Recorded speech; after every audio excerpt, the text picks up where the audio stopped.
Ladies and gentlemen, boys and girls, dying time is here. That's right, we're talking about Late Night with the Devil on Kill by Kill.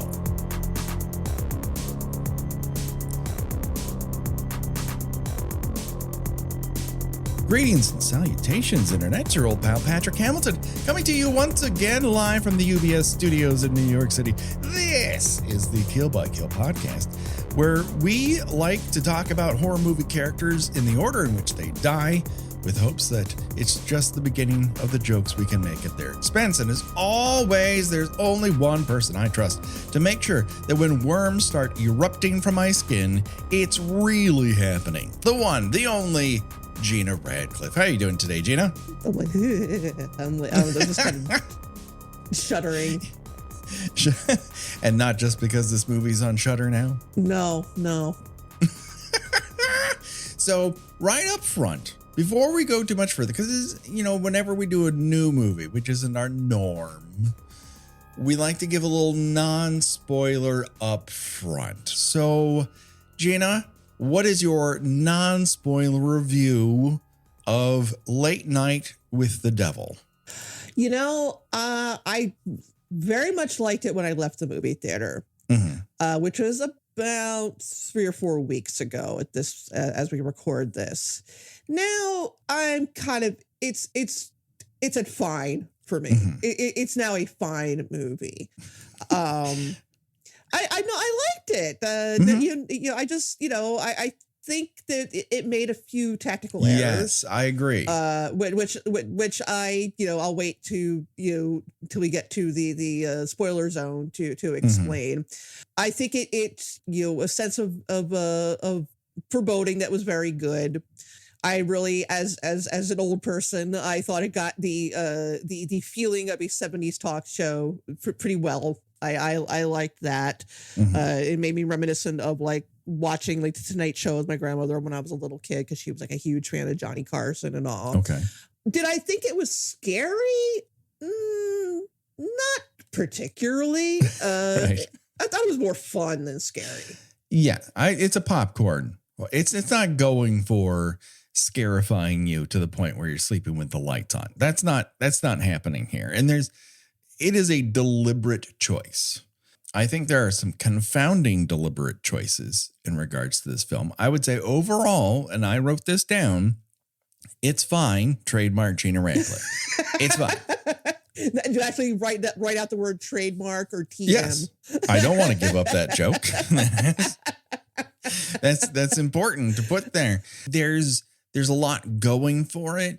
I enjoyed the attempt. This was made for $150,000, and it shows. Yeah, it looks it, but in a charming way, if that yes. makes sense. Well, I think it's strategic in how it's trying to do this, right? It's not aiming for a lot of theatrical reality tricks. It's not aiming to be hyper believable. Right. And it squarely hits the bullseye on not believable. That said, I don't think the problem with this movie is the acting, the cast, the production design. No, I'm delighted to see David Dastmalchian given a leading role in something.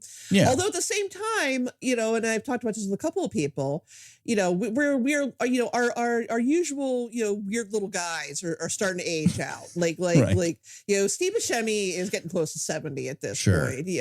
He's kind of been, he's a little too old to be a weird little guy anymore. Alfred Molina looks like a grandpa now. He's too old to be a weird little guy. So, Paul Giamatti is an Academy Award nominated actor now. He can't be a weird little guy anymore. So, we need our weird little guys. And I think David Dastmalchian fits that bill very well. We need to bolster those ranks. And yes. And here's one thing I know for a fact about David Dastmalchian is that he loves horror movies. Yes. He lives and dies for horror movies. It's his favorite genre. He said it in public. He said it in private. He shows up to horror trivia. That's how much he literally loves it. Just started a talk show in which he interviews people and people in horror like Mike Flanagan and Kate Siegel, and they're all like laying in a casket. We need to aim to be interviewed on that show someday, Patrick. Sure. I don't know what our Q rating is, but would they double decker us in the coffin? Would we be sleeping like Grandpa Joe and his wife? I think we just be side by side. Okay. Well, that better be a twin bed size. I was gonna say they're gonna put us in one of those piano cases size, like when they built, like when they have to like put like the world's fattest man. Right? Yeah, they really. Well, I mean, neither of us is that hefty, but still, I mean, we got shoulder to shoulder. There's problems. We want to make sure we're in comfort. Yeah, that's right. And I feel like David has been done somewhat of a disservice by the many producers. If you watch the beginning of it, you will see an endless parade of production cards. It's like if when that new scary movie comes out and it doesn't have 3 full minutes of ridiculously cheap looking production cards in front of it, I'm going to say it's a failure. That's a joke you need to make. Yeah, that's you. If you come away from anything when watching Late Night with the Devil, it's holy shit, how many production title cards are there? Yes, I mean, did they go house to house? Does everyone who collects $75 to go towards this movie get a production card? It's ludicrous. But he has been shoved into more interviews and interfaces and podcasts and whatnot. I've been forced to justify something I cannot believe in any way was his choice to use a couple pieces of shit AI artwork. It is really criminal that he's become the face who has to take the brunt. He has to be tied to the train tracks of everyone's legitimate righteous anger against AI, but it has nothing to fucking do with him. Yeah, and he seems, the couple of times I've seen him attempt to answer questions, but he seemed kind of genuinely perplexed about it, and I feel so like he doesn't know why they used it, and it's like you should be able to accept I don't know why they used it as an answer. Yes.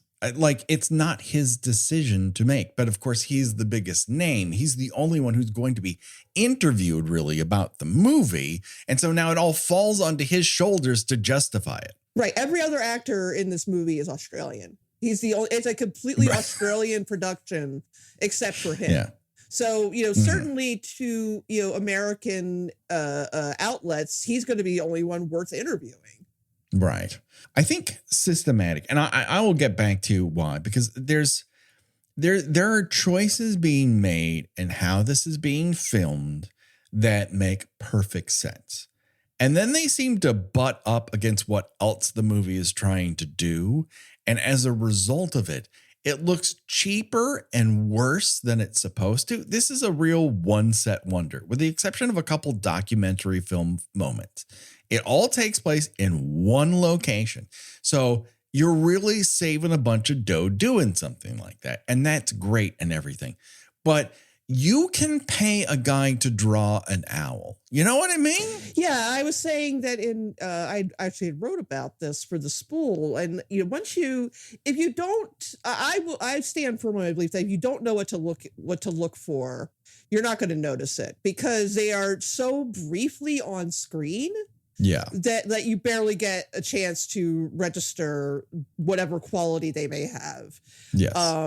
But which makes it even more bizarre that they would choose to do that. Because it's not like you could just do this on Photoshop with like honestly, I could do it on Canva real with fast. like an old image, an old vintage Halloween image. Right. And some text. That's all you have to do. So it's like it makes it even more baffling. It's so terribly confounding.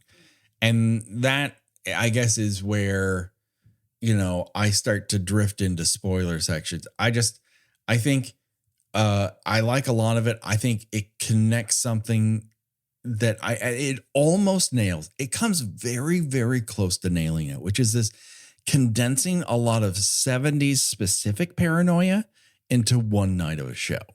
You have the push and pull of a religion and mysticism is a scam versus we're desperate to believe in the supernatural because how else do you explain all wild gesticulation this. And that I'm all into.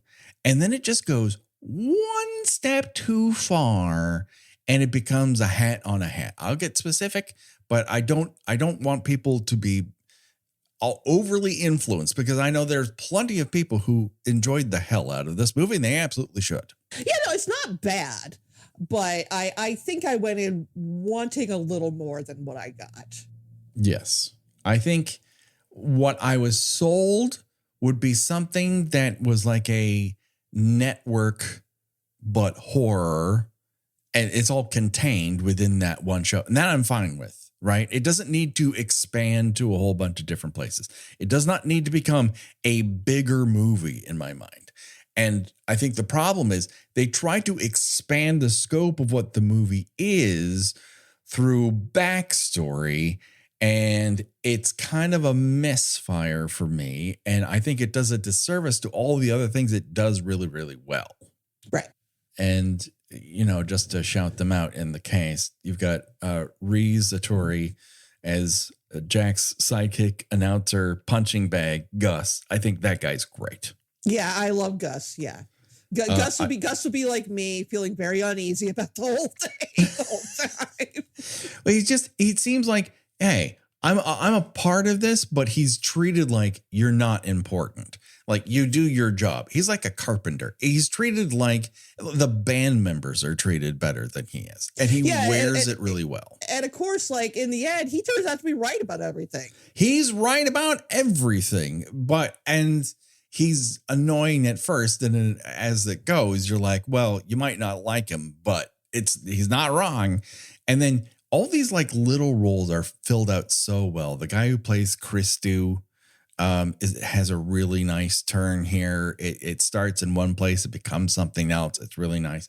You've got Laura Gordon and Ingrid Torelli as this psychic researcher and her exploited demonic subject. I think they're both top notch. In fact, Lily is probably like my favorite character in the entire movie. She gets some real choice moments towards the end that made me laugh out loud in the best possible way. I just really enjoyed it once the reveal happens. And I enjoyed the structure of it being a live broadcast with the kind of ticking clock nature of how the cast, they have to reconcile what they've just seen in the ad breaks. You know, I've heard people kind of bump up against the whole documentary crew behind the scenes. And it's like, it's a movie, guys. They have to have a moment where they're not on camera to react to things. I think it makes everything a little bit better and more real. And that's where the network feel starts to happen there.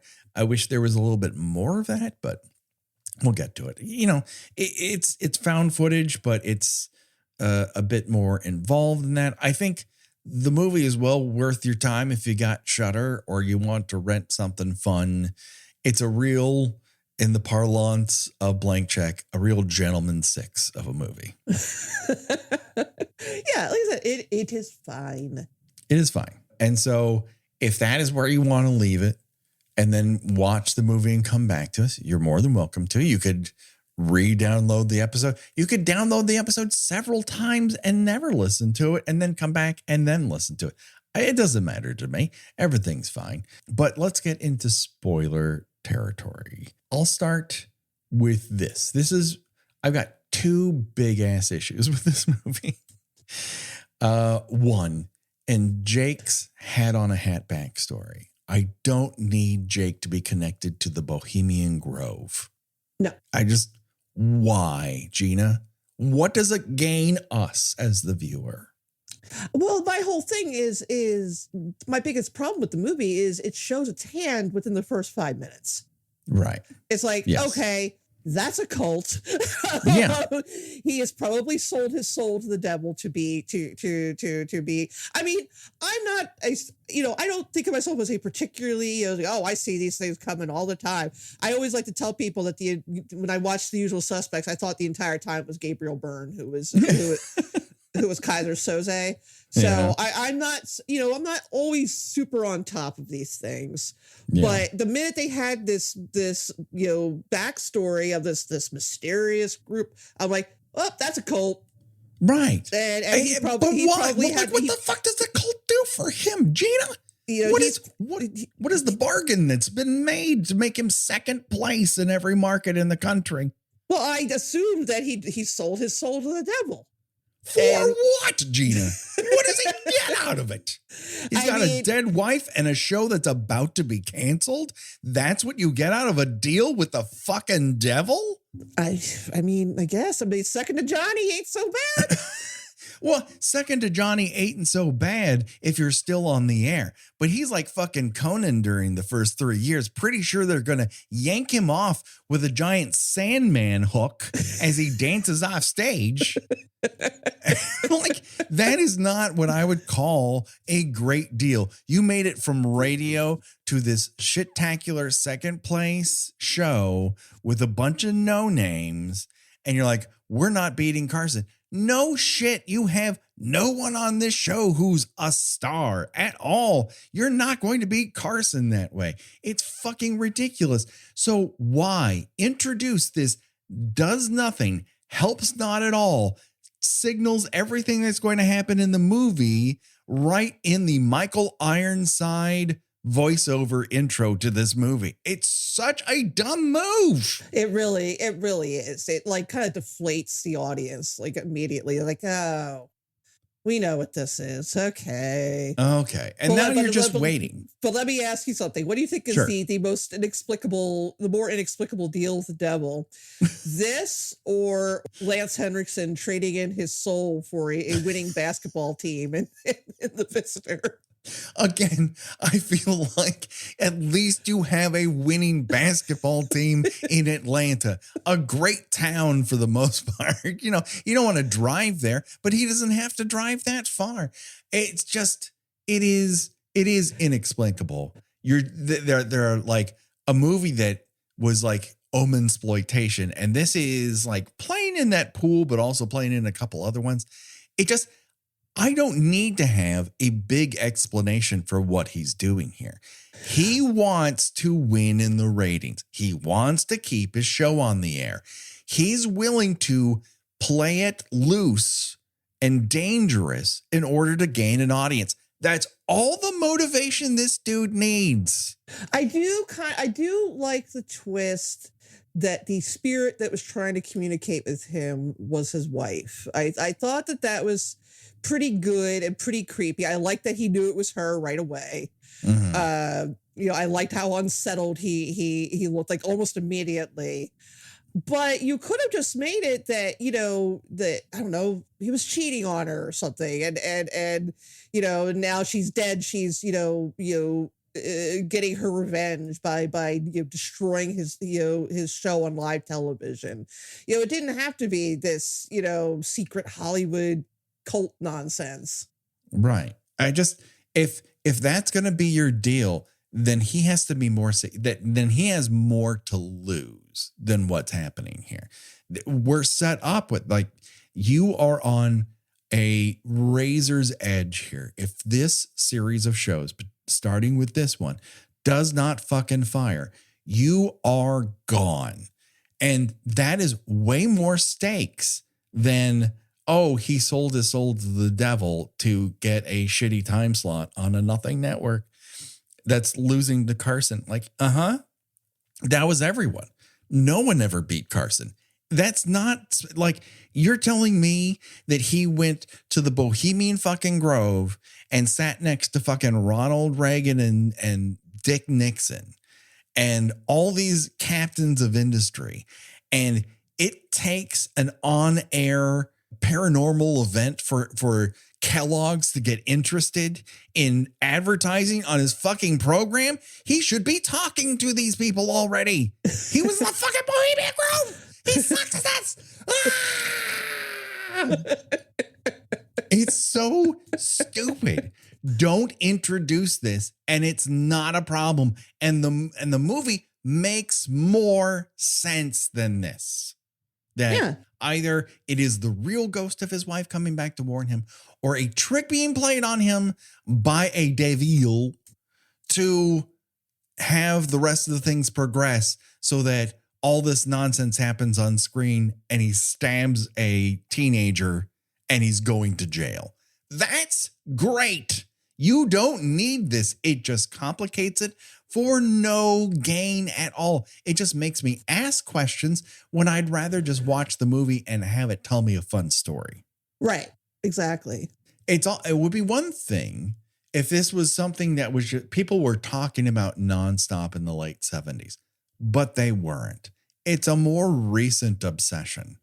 So, well, I mean, yes and no. It was you kind of coasting. I mean, I would say that putting it in like, it was like 77, I think, was probably a little inaccurate. If they wanted to go for that, they should have put it back to around 71 or 72. No, let me reiterate, 74, say, because you've got The Exorcist, you've got the Manson murders. I would think that, this whole satanic panic thing, it comes in waves.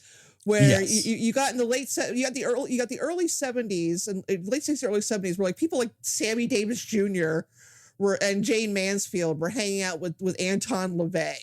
Like it was considered like kind of hip and cool to like see, it's alternative. He was like an interesting person that people that celebrities would invite to parties, and so you could say weird shit and everybody was like, oh, isn't that droll? And then the good times ended when the Manson murders happened. Yeah. And then you've got The Exorcist. You got The Omen. Right. I would say it's fair to place this where it is. No. The Bohemian Grove stuff is the only thing that bounces out of 1977. Everything else kind of works for me in terms of very 70s, generalized 70s paranormal obsessions. That particular conspiracy theory is something that really starts to hit late 90s into the 2000s. And that's again, another argument to just excise the entire Bohemian Grove shit and just stick to what's important and interesting about this situation is that he doesn't care that everyone else is weirded out. He is concerned that his first guest has died on the way to the hospital, but it doesn't make him stop the show. All this stuff works because of what that character is in the middle of, and having him somehow made a deal with the devil before this, in which he sacrifices his wife. I know why he sacrificed in Dick Fingers. He was more obsessed with being a TV star than being a husband and feels guilty about it. It doesn't need to be a conspiracy. That is a perfectly, unfortunately human motivation. Right. And he dragged his dying wife onto his TV show for ratings. To get a bump. And it didn't work. It didn't fucking work. And that to me says more about him than any weird association or callback to something you don't see, you don't care about. Yes, they like burn a coffin in front of a 60-foot owl or whatnot. Whoop-de shit. You have to know that in order for it to make any sense or make it more impact. And even if you do, you're kind of like, but I don't need that. I've got this producer guy coming back to him in every ad break going, this is getting good. This is getting great. We're getting calls. But, this is going to go through the roof. The network is so excited. That's the devil he's making a deal with, not the actual fucking devil. Right, exactly. And it doesn't need to be there. You excise it, and it just is so much better. You don't need to do anything to the movie to yank that out, and it just becomes a lot clearer and a lot more human interest to me. No, I totally agree with you. And so now is number 2. And this is a technical problem. I understand the whole, we're going to de-res this, film it in a way that looks like a distaff live broadcast on not quite the highest echelon TV. That all works for me. That's fine. But you're doing it on straight digital, right? Right. And You're adding that effect to it after the fact. And then when you add CGI nonsense to that, which is fine, but you know, it's hard to make people's heads split open. I will agree with that. But with shit like Christou like puking black bile, that looks fucking terrible, Gena. Yeah, it does look like that old, trick where they would just put like a tube on the side of your mouth and on the side of your face, and you turn away from the. I would applaud a tube in the side of the mouth, because that would actually be practical. This looks like sci-fi movie of the week level nonsense. Yeah, I would say I'm gonna slightly disagree and say that I think it gives an odd sort of charm. Okay, but it just makes them. It just emphasizes what a low budget they were working with, and it's not. It's not evocative of, well, this is what it would have looked like in the 70s. No, it just would look like somebody was puking up black bile or whatever the hell it was he was. I mean, it shouldn't be looking like an effect because it's supposed to be really happening. Right. And I think if this was in a different format, I don't think it would be as obvious. But when you do a digital effect on digital and the low res effect, all it does is heighten the unreality of the digital effect you're adding. And as a result, they all look worse than they would otherwise. And at a certain point, you have to make a decision. What do you want to do? I understand, like, cleaning up black puke would have been tough. Put some fucking tarps down and understand that this is happening in the first 20 minutes. Don't bump me out of this movie with terrible CGI puke. You can do this in a way that does not look like Asylum is producing this film. The only production card not added to the opening of this film. Take some tarps from the set of Gloria. Right. They have I'm sure they're laying around somewhere. They have plenty to spare. And I get it. You don't want to fuck with that carpet. It's probably expensive. You put a lot of effort into it and whatnot, but Jesus Christ, it looks so shoddy. It's frustrating because I think that the possessed makeup on Lily is pretty good. Yes, because that's practical, right? It's not bad. So I mean, right. You've got this sort of inconsistency in the special effects. It makes it more jarring. Mm-hmm. It's one of those things where you can tell that the turning of the head of Lou when his head gets cracked in half, and he's looking 180 degrees the wrong way, that is practical with some digital add-ons. And you're like, okay, I'm into that. I guffawed. I was like, I generally enjoy this. The doctor getting garroted with was like a necklace or something. Yeah, the necklace, the charm, the woo-woo charm. That was pretty good too. Yeah, but when Lily's head splits open, like she's in, like she's usually wearing a Frankenstein mask and putting people in a dark ride, and it looks like an add-on you bought, from a Facebook ad. It's not great. And I think it has more to do with the fact that they've put this gleam of a 70s, reel to reel video effect over it and then added their special effect. The combination of the two things makes it look worse. And that's where I just think someone has to sell some more candy bars door to door and earn another 50 grand and just fucking fix it. I think if you just fucking fixed it, I wouldn't have this problem. Well, it just brings the whole thing down because I think this is overall a pretty entertaining movie. I would agree with you. Yes. I would say don't go into it expecting to be scared. It's not, it's not in the pantheon of like your Exorcists or your Omens or anything like that. It's goofy in a charming way. It's fun. This is fun horror. Right. Made better by the fact that everybody's playing it very straight. Yes. which I appreciate. You know, it's got, you know, your typical elements of found footage, which is fine. You know, Mm-hmm. I know a lot of horror fans are anti found footage. You know, but here's a situation where they're using the element of a conceit that, like, why are they still filming? Because they're live on the air. That's right, why they're it's still filming. It's the same thing with the one criticism. I'm pretty sure I brought it up here before. One criticism that you always bug me about Cloverfield is, well, how come we never know what the monster is? It's like, at what point are the characters supposed to stop running for their lives and ask somebody, hey, what's going on here?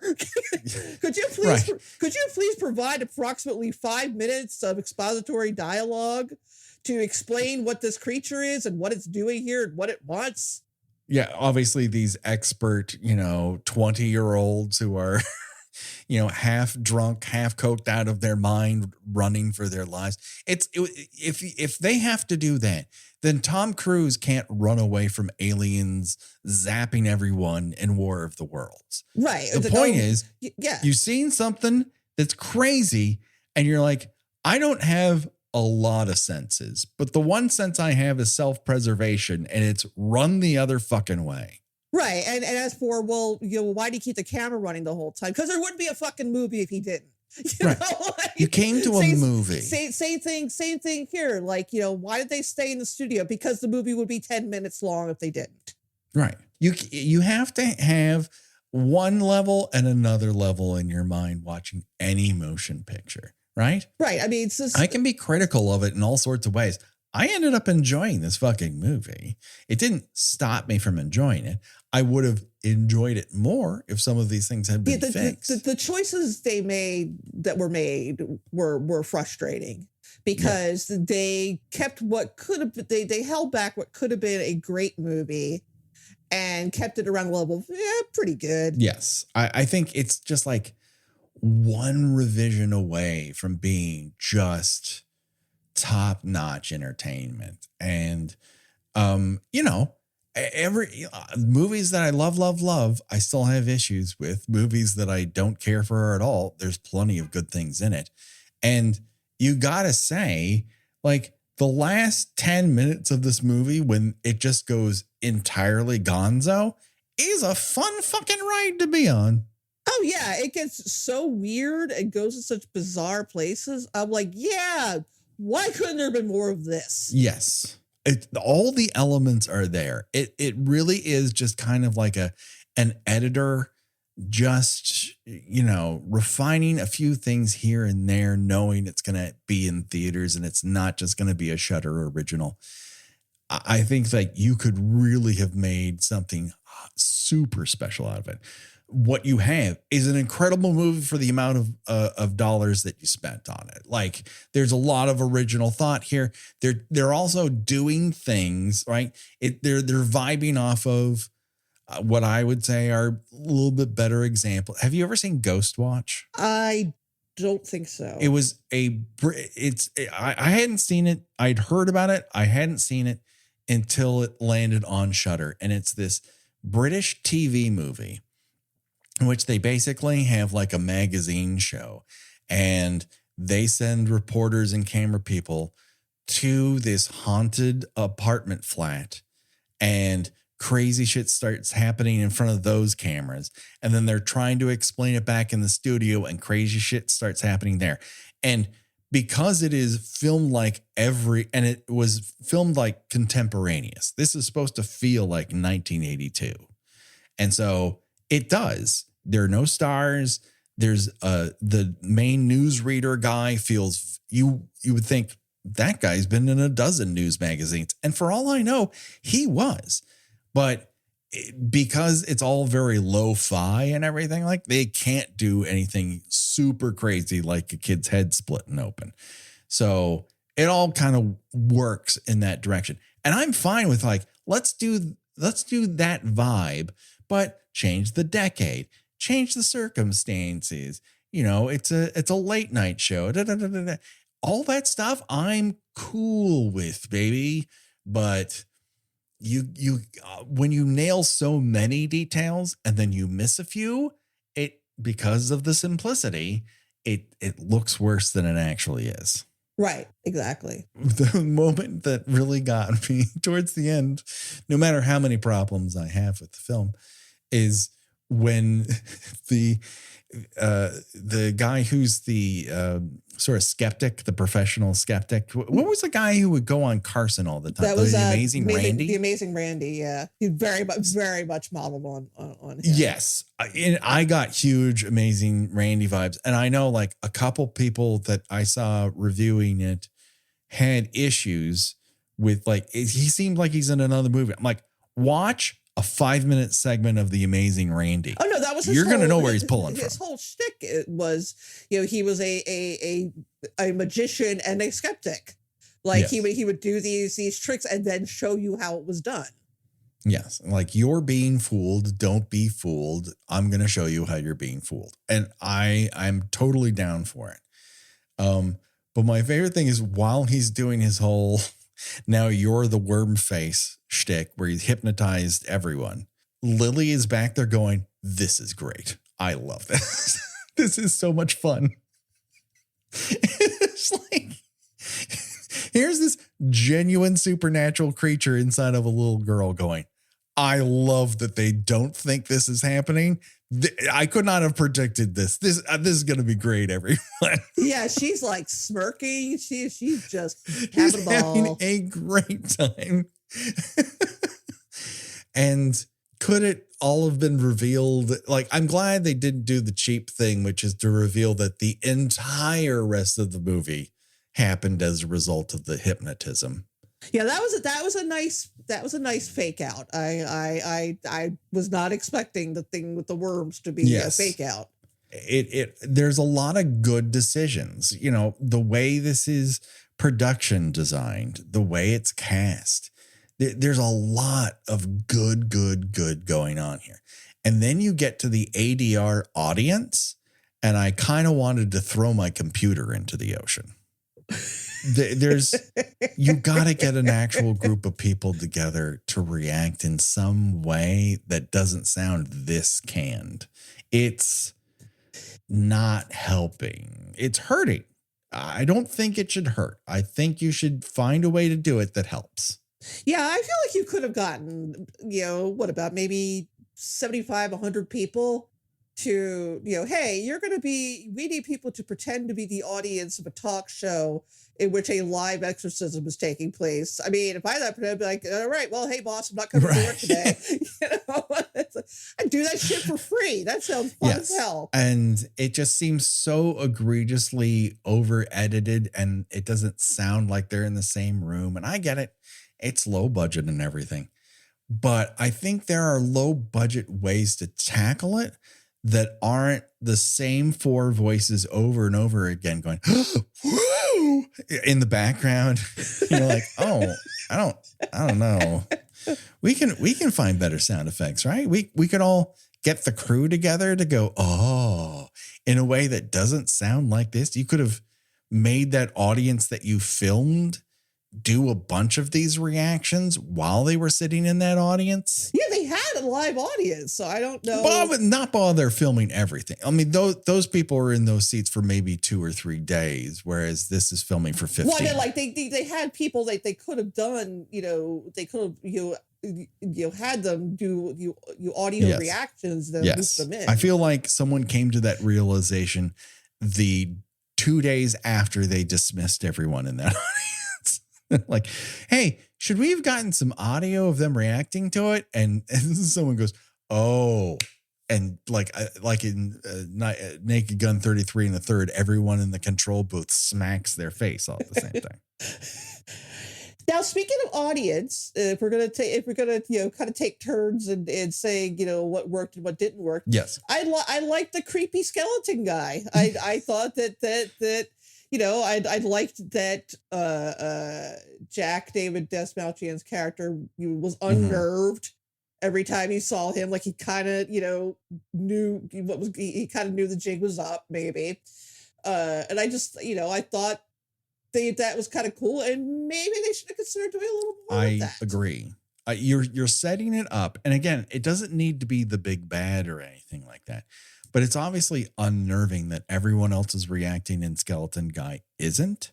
And also it's like the only person in the entire audience wearing a costume. Right. With a headpiece. Yeah. It works. That's the thing. Like there's so much of it that really works. But when you, I hate to bring this to Top Chef, but Top Chef, when you make a simple dish, everything has to be on point, because if the simplicity is what you're aiming for, one thing is off, it throws everything else off. Whereas complex dishes, it can be overly complex, but at least you can say, well, I see a lot of technique here. I see what you're going for. One or two missteps, but overall, you put on a show. And that's the problem here. You get a little too simplistic. The errors take on an abnormally large role in the film's reception. Jewelry isn't a gift you give just once. It's a way to remind your loved one of a beautiful moment every time they see it. Blue Nile can help you find the gift that says how you feel and says it beautifully, with expert guidance and a wide assortment of jewelry of the highest quality at the best price. Go to BlueNile.com and experience the convenience of shopping Blue Nile, the original online jeweler since 1999. That's BlueNile.com to find the perfect jewelry gift for any occasion. BlueNile.com. And it's unfortunate because I think at its core, it is a fun, entertaining movie that had the potential to be genuinely scary. But you're just taken out of it too many times. Yeah, I don't know that it's really aiming for Ghost Watch's, okay, this is genuinely scary. I think it's more going for WNUF Halloween special without its goofiness. It's kind of sucking the goofiness out of WNUF and saying, let's have a nice balance. And I think it works for the most part, but then it just comes up short on a couple of these key moments and choices. And ultimately it knocks a few points off of what is otherwise a pretty damn good time. Right. Anything else that we absolutely have to discuss when it comes to 2024's Late Night with the Devil? I feel like we're going to get some pushback on this. I feel like this might be our most controversial episode. Well, listen, I wholeheartedly endorse anyone on earth loving the hell out of this movie. Joy is in short supply. I don't knock people's genuine emotional reactions to art if it's different than mine. I'm just not going to praise it as the greatest achievement in horror cinema when I've watched Immaculate already this year. And I had so much fucking fun watching Immaculate. It was such a good time. Was it perfect? No. But I think it was more finely tuned than this. And as a result, I ended up having a better time. I would have loved to have seen The Last Omen to compare it to that, because they obviously have some similar things going on. And I hear even more people like The First Omen. Again, you can like what you like. You don't have, your opinions do not have to line up with mine or Gena's in order to be of value to this society. Mostly liked it. But the parts that I didn't like a lot. If that makes sense. The bumps in the road are not mere, that's unfortunate. They are on the level of almost fatal, but the overall charm of the movie works to get you around it. There are things that I would change, but that doesn't, the actual movie that it is worth people's time and attention. It's just not, I had hoped for it to be at a different level. And for a good part of the running time, I thought, well, maybe we're going to get there. And I really loved the last 10 minutes and everything. There's lots and lots to like about the movie. It's just not a love for me. Yeah, it's the rare horror movie where its weakest elements are pretty. It's usually you got this is great, then all of a sudden all the air is sucked out of it, and you get like a weak disappointing ending. Here it's that's kind of distracting. Ooh, that doesn't look very good. And all of a sudden, like the last 10 minutes, like okay, here we go. Now we're cooking. And and it ultimately ends up kind of making it worth your while, but at the same time it's a little disappointing. At the same time, it's like, okay, why couldn't I have gotten all of that? I think we're on the same. We weirdly share a brain in many circumstances. And, yes, and I think this is another one. And I think our reasons are different from one another, and yet the end result is kind of the same. Like there's so much that is good going on here, and then it just kind of falls apart in a couple key areas that I wish it didn't.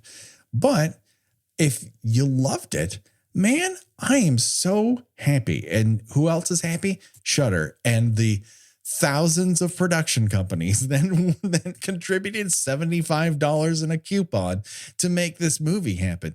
They love that you love it. Love it. Absolutely. Like the effort should be applauded. And I would hope the next time around, and there should be a next time around for them, that they can focus up a little bit more in a couple key areas of storytelling. And then I think you're really off to the races. Right. Exactly. So listen, we could say goodbye in any given number of ways, but we can't say goodbye until we choose your own death venture. And that's where we decide of the deaths in this film. If you were forced to die in one of those ways, which one would you choose and why?